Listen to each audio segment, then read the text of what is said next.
Oh my God. On prom night. Officer Trombetta?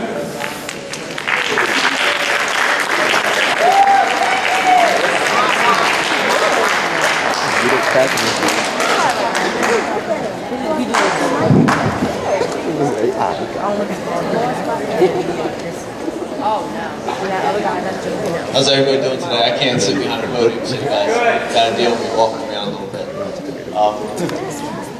My name's Jack Trombetta. Like you said, I've been a police officer for 6 years now. I wanted to come talk to you guys, being that you guys are hitting a point in your life where you guys are going to start making decisions. Can you guys hear me? Is that better? Yes. All right. You guys are going to make big decisions, small decisions that are going to turn into big decisions. And I want to talk about a specific word today, and that word's reality. What's reality? Reality is the state of being true. It's real. It's fact. There's no change in reality, right? It's reality that I'm up here talking to you guys. It's reality that you guys are going to the prom. It's reality that most of you guys are going to have a good time, right? But some of you guys aren't. That's a reality, okay? It's a reality that by the time I get done talking today, someone's going to die in a motor vehicle crash involving alcohol or drugs, okay? It's a reality that sometime in your life, if it already didn't happen, you're going to come in contact with alcohol or drugs. Also a reality that you're going to, most people in here are going to come in contact with alcohol or drugs and motor vehicle, okay? That's reality. So like I said, by the time I'm done, someone's going to die in the United States in a crash involving alcohol and drugs and motor vehicle. That's a probability that happens about every 20 minutes to a half an hour in the United States. So far this year, and we're 4 months through, 4,000 people dead already in the United States, motor vehicle crash. That's a fact. Okay, there's no change in that.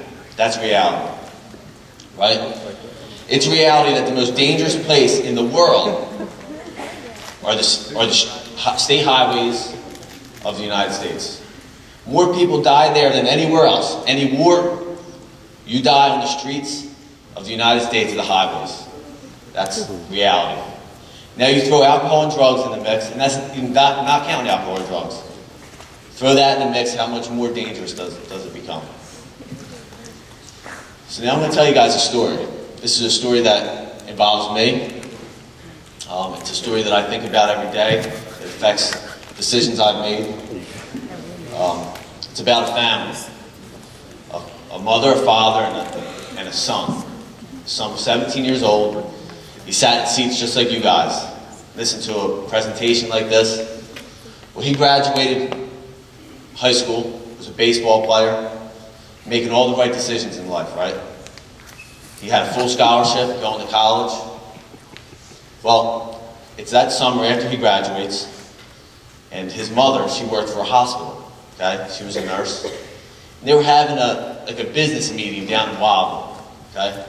So all the people from the hospital were going to this business meeting, or like a business picnic, and they were going to go to the boardwalk, they were going to hang out, and all the family members of the employees were also invited. So the mother, she wants her son to go. Well, think about it. It's the end of the summer. He's a week from then, he's getting ready to go to his dorm, start his college life. He really doesn't want to go to this, this picnic party. But you know what? He says he has to make a decision, right? He makes the right decision. He says, you know what? My mom wants me to come down. She wants me to be with her. I'm going to come down. So mom and dad, they go down to Wildwood, and the son, 17, just got his driver's license, hops on his motorcycle, tells his mom and dad, I want to meet you guys down in Wildwood. Well, I'll tell you exactly where I was that day. I was working, I was patrol, it was 2008, and I was in my patrol car running radar, Route 47. And a call comes out over the radio. 14 Bravo 8. Now I'm Bravo 8, 14 is our dispatch. So I respond, Bravo 8. We got a report of a motor vehicle crash, Route 47, approximately milepost 15. Unknown on injuries. That's every day I get that call, right? Motor vehicle crash, unknown on injuries. Nothing, abnormal about that. So I hop in my car, I start heading in that direction. So now I get to, as I'm going there, 14 Bravo 8. Bravo 8. Also, got a report of a fire in that same vicinity. We don't know if it's related to that motor vehicle crash or not.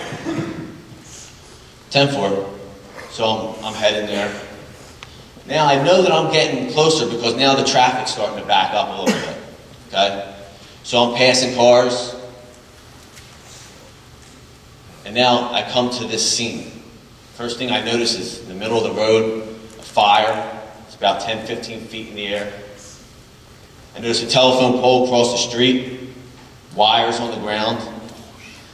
Into the telephone pole was a Toyota Scion. There's a family on the shoulder of the road, a mother, a father, three daughters, young kids. I'd say like from 4 to 10 years old. They're all crying, but they're just in shock. Next to them is a motorcycle, a guy that he's there, he's got a broken arm, he's like hanging. I immediately see that it's broken. So I'm calling for rescue, calling for helicopters, calling for paramedics to come to the scene. But everybody there's really nothing I can do. So I got to continue to see what's going on in this scene. So now, next to that fire, there's some sort of object about 10 feet to the right of the fire. Not really sure what it is because I'm about 100 feet away from it. So now I got to move closer to that. So as I get closer, I see it's a body, right? I see a helmet on a head. It's something that you guys, I don't ever want anybody here to ever possibly have to imagine seeing. Something that I think about every day.